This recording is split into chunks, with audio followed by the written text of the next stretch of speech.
College admission 2026 centralised admission পোর্টালে যখনই merit list publish হবে, কিভাবে তুমি মেরিট লিস্ট দেখে নিতে পারবে নিজের হাতে থাকা মোবাইলটি দিয়ে। শুধু তাই নয়, কোনো কলেজের জন্য তুমি অ্যালোটেড হয়েছো কি না, যদি অ্যালোটেড হয়ে যাও তাহলে তোমাকে কিভাবে পেমেন্ট করে অ্যাডমিশন নিতে হবে, যারা পছন্দের কলেজ পায়নি কিভাবে অটো আপগ্রেডেশন করবে, এছাড়াও অ্যালোকেশন লিস্ট দেখে নিতে পারবে। এই পুরো বিষয়টা তুমি নিজে চেক করে নিতে পারবে হাতে থাকা স্মার্টফোনটি দিয়ে। কলেজ ভর্তির মেরিট লিস্ট চেক করার জন্য আমাদের প্রথমে চলে আসতে হবে WBCAPর অফিসিয়াল যে পোর্টাল রয়েছে। তোমাদের সুবিধার্থে আমি WBCAPর যে অফিসিয়াল পোর্টাল সেন্ট্রালাইজ অ্যাডমিশন পোর্টালের লিঙ্ক আমি এই ভিডিওর ডেসক্রিপশানে দিয়ে রাখবো। অফিসিয়াল ওয়েবসাইটে চলে আসার পর এই রকম ইন্টারফেস শো করবে। এখানে লগ ইন নামক যে অপশানটি রয়েছে এই লগ ইন অপশানে তোমাদেরকে ক্লিক করে দিতে হবে। এরপর যথারীতি তোমাদের সামনে লগ ইন পেজটি ওপেন হয়ে যাবে। এখানে ইউজার আইডি বসিয়ে দিতে হবে এবং এখানে পাসওয়ার্ড বসিয়ে দিয়ে লগ ইন অপশানে তোমাদেরকে ক্লিক করে দিতে হবে। নিজ ইউজার আইডি এবং পাসওয়ার্ড দেওয়ার পর তোমাদের সামনে কিন্তু তোমাদের ড্যাশবোর্ডটি ওপেন হয়ে যাবে, তোমাদের প্রোফাইলটি লগ ইন হয়ে যাবে। ঠিক এই রকমই ইন্টারফেস কিন্তু তোমাদের সামনে শো করবে যখনই মেরিট লিস্ট পাবলিশ হয়ে যাবে। এখান থেকেই তোমরা সমস্ত ডিটেলস দেখে নিতে পারবে। যেমন তুমি যে চয়েসগুলো রেখেছিলে তোমার প্রেফারেন্স লিস্টে, তার মধ্যে তুমি কোন চয়েসটি পেয়েছো সেটা দেখার জন্য এখানে দেখতে পাবে মাই প্রেফারেন্স।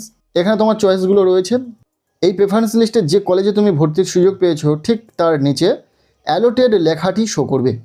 বোঝার সুবিধার্থে আমি পুরো বিষয়টা অন স্ক্রিনে দেখাচ্ছি। ঠিক এই রকম দেখতে পাচ্ছ অ্যালোটেড লেখাটি শো করছে। আচ্ছা, এছাড়াও তোমরা আরও বাকি বিষয়গুলো জেনে নিতে পারবে।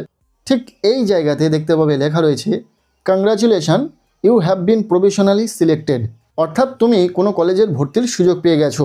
এখানে যে কলেজটিতে তুমি ভর্তির সুযোগ পেয়েছো তার সম্পূর্ণ বিবরণ থাকবে। কলেজটির নাম, কোন কোর্সের জন্য সিলেক্ট হয়েছো, কত টাকা অ্যাডমিশন ফিস রয়েছে, এছাড়াও কত নম্বর প্রেফারেন্স এটা তোমার, সমস্ত ডিটেলস কিন্তু এখানে থাকবে। এবং যথারীতি তোমাকে এখানে টেক অ্যাডমিশন এই অপশানটিতে ক্লিক করে পেমেন্ট করে অ্যাডমিশন নিয়ে নিতে হবে।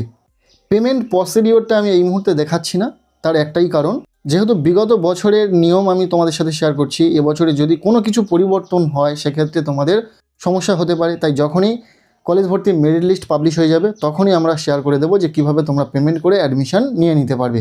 তবে আরও একটা কথা, যারা পছন্দের কলেজ পায়নি, অর্থাৎ তাদের যে ফার্স্ট চয়েস রেখেছিল প্রেফারেন্স লিস্টে সেটা যারা পায়নি, তার জন্য তারা অটো আপগ্রেডেশন করতে পারবে। ধরো তোমার প্রেফারেন্স লিস্টে তুমি 2 নম্বর প্রেফারেন্স বা 3 নম্বর প্রেফারেন্স বা 4, 5, 6, 7 যে কোনো একটি প্রেফারেন্স পেয়েছো, 1 নম্বর প্রেফারেন্স তুমি পাওনি, বা ধরো তুমি 4 নম্বর প্রেফারেন্স পেয়েছো, তোমার উপরের দিকে এখনও 1, 2, 3 নম্বর চয়েস রয়েছে, তুমি চাইছো সেগুলিতে অ্যাডমিশন নেওয়ার, সেক্ষেত্রে তুমি যে কলেজটিতে চান্স পেয়েছো সেখানে কিন্তু তোমাকে পেমেন্ট করে অ্যাডমিশন নিয়ে নিতে হবে। এবং যখনই তোমরা এই টেক অ্যাডমিশন নামক অপশানের উপর ক্লিক করে অ্যাডমিশন নিতে যাবে পেমেন্ট করে, ঠিক তখনই তোমাদের সামনে এইরকম ইন্টারফেস শো হবে। এবং তোমরা যারা পছন্দের কলেজ পাওনি, অটো আপগ্রেডেশন করতে চাও, ওপরের দিকের কোনো কলেজে চান্স পেতে চাও, সেক্ষেত্রে তোমরা এখানে একটি অপশান পাবে, do you want auto upgradation. তোমাকে এখানে ইয়েস করে রাখতে হবে। যদি তুমি অটো আপগ্রেডেশন না করতে চাও তাহলে নো করবে, আর যদি তুমি অটো আপগ্রেডেশন করতে চাও এই অপশানটিতে ইয়েস করতে হবে। তারপর বাকি প্রক্রিয়া যেমন থাকে প্রসিড অপশানে ক্লিক করে তোমাকে পেমেন্ট করে অ্যাডমিশন নিয়ে নিতে হবে। এবার অনেকের প্রশ্ন থাকতে পারে যে দাদা আমি মেরিট লিস্ট কিভাবে দেখব।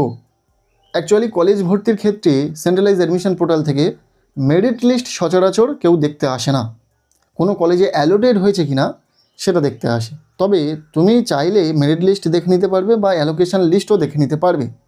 এর জন্য তোমাকে এখানে যে প্রেফারেন্স লিস্টটি রয়েছে ঠিক তার পাশে ভিউ অল নামক একটি অপশান তোমরা দেখতে পাবে। এই ভিউ অল অপশানে তোমাদেরকে ক্লিক করে দিতে হবে।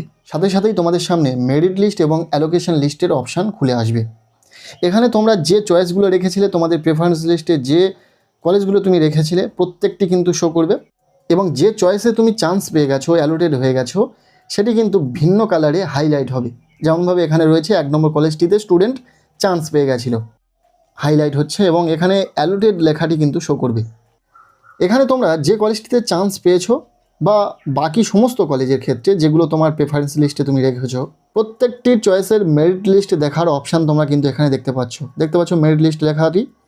এই অপশানের উপর ক্লিক করলে তোমরা দেখে নিতে পারবে সেই কলেজে যতজন স্টুডেন্টের আবেদন হয়েছে সেই প্রতিটা স্টুডেন্টের নাম, কে কত পজিশানে রয়েছে তাদের নাম্বার অনুযায়ী।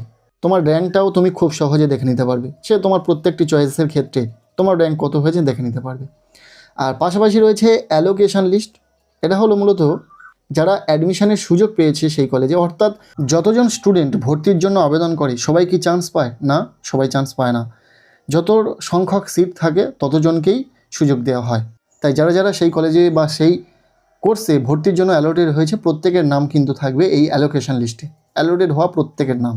সো আশা করছি পুরো বিষয়টা তোমাদের সামনে ক্লিয়ার হয়ে গেল, কিভাবে মেরিট লিস্ট দেখতে হয়, কিভাবে অ্যালোকেশন লিস্ট দেখতে হয়, পাশাপাশি অ্যালোটেড হলে কিভাবে ভর্তি হতে হয়, অটো আপগ্রেডেশনের বিষয়টি কী রয়েছে, পুরো বিষয়টা বুঝিয়ে দেওয়ার চেষ্টা করলাম। এরপরেও যদি তোমাদের কোনো কোয়ারিজ থেকে থাকে কলেজ ভর্তি সংক্রান্ত, অবশ্যই কমেন্ট সেকশানে জানিও। ভিডিওটি ভালো লেগে থাকলে লাইক করে দাও, চ্যানেলে নতুন হলে চ্যানেলটিকে সাবস্ক্রাইব করে রাখো, আর পারলে ভিডিওটি বন্ধুদের সাথে প্রচুর শেয়ার করে দাও।